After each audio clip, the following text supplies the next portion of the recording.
अस्सलाम वालेकुम दोस्तों। तो कैसे हैं आप? उम्मीद करता हूं कि आप सब खैरियत से होंगे। दोस्तों हम बात करेंगे टैबलेट मंटीका के बारे में।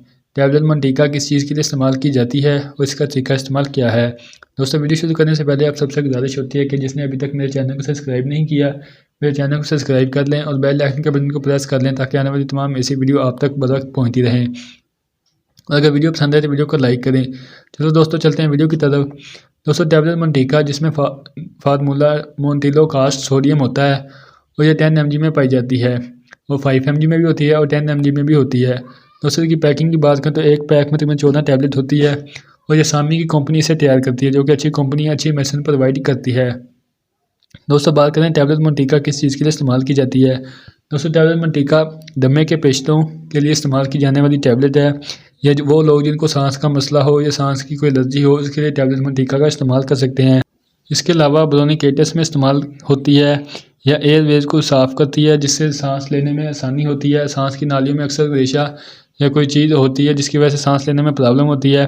टैबलेट मंटीका सांस की नालियों के एयरवेज को खोल देती है, साफ़ कर देती है, जिसकी वजह से सांस लेने में आसानी हो जाती है।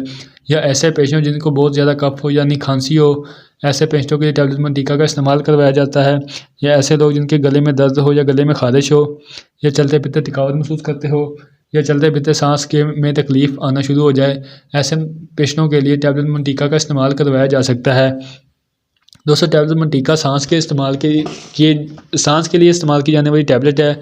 जिन लोगों को सांस का मसला हो या सांस की बीमारी हो, दमे के पेशेंट हो या सांस में लेने में मसला या दुश्वारी आती हो, ऐसे लोगों के लिए आप टैबलेट मंटीका का इस्तेमाल करवा सकते हैं। दोस्तों ये थे टैबलेट मंटीका के बेनिफिट। अब बात करते हैं इसके साइड इफ़ेक्ट के बारे में कि इसके साइड इफ़ेक्ट क्या हो सकते हैं। दोस्तों ये प्रेगनेंसी में इस्तेमाल नहीं होती। या ऐसी माएँ जो कि बच्चों को दूध पिलाती हों, ऐसी माओं में इसका इस्तेमाल नहीं करवाया जा सकता। या ऐसे पेशेंट जिनको हेपेटाइटिस की बीमारी हो, ऐसे लोगों में टैबलेट मंटीका का इस्तेमाल नहीं करवाया जा सकता। दोस्तों वीडियो बनाने का मकसद आप तक टैबलेट की इन्फॉर्मेशन देना होता है। आप टैबलेट का इस्तेमाल करने से पहले अपने डॉक्टर से लाजमी मशवरा किया करें। ऐसे खुद ब खुद टैबलेट का इस्तेमाल ना किया करें। टैबलेट का इस्तेमाल करने से पहले अपने डॉक्टर से लाजमी मशवरा किया करें। दोस्तों बात करते हैं इसके यूज़ के बारे में कि इसके यूज़ क्या हो सकते हैं। दोस्तों आपने रोज़ाना एक टैबलेट रात को इसका इस्तेमाल करना है। आपने सोने से पहले एक टैबलेट इसका इस्तेमाल करना है, दिन में एक मरतबा, वो भी रात को। आपने इसे सुबह के टाइम इसका इस्तेमाल नहीं करना या दिन में दोपहर में इसका इस्तेमाल नहीं करना। इंशाल्लाह आप टैबलेट मंटीका का इस्तेमाल करें, आपको बहुत बेनिफिट मिलेगा।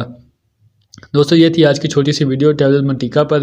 उम्मीद करता हूँ कि मेरी आज की वीडियो आपको पसंद आई होगी और मज़ीद ऐसी वीडियो देखने के लिए आप मेरे चैनल को सब्सक्राइब कर लें और बेल आइकन के बटन को प्रेस करें ताकि आने वाली तमाम ऐसी वीडियो आप तक बर वक्त पहुँचती रहें। इसके साथ दोस्तों आप मुझे इजाज़त दें। इंशाल्लाह मिलेंगे एक नेक्स्ट वीडियो के साथ। अल्लाह हाफिज़।